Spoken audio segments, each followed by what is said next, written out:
外来关心缅甸的少数民族罗兴亚人受缅甸政府打压，住伫难民营。那难民营的环境是真歹，所以真侪人会冒险坐船要去走去其他国家。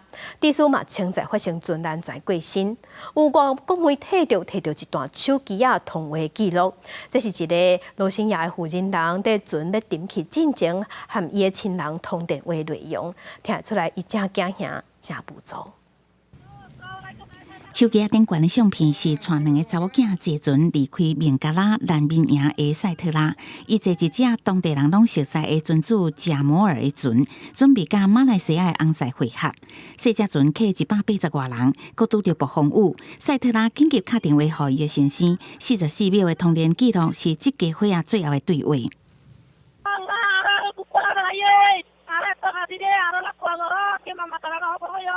Suara India nih sih. Mana?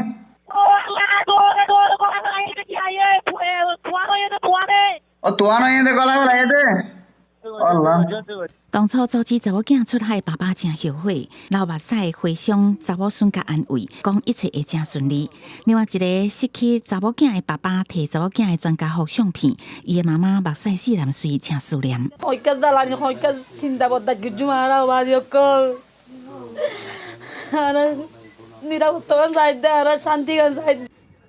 船主贾摩尔的船破旧搁下，伊捌载亲人甲亲情出海逃难，当地民众真信任。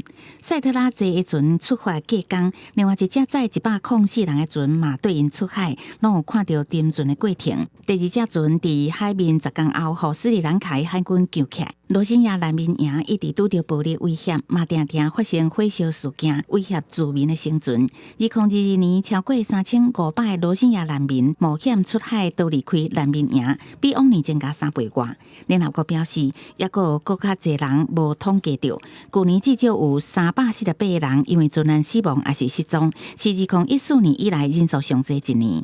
公司新闻张淑芬编译。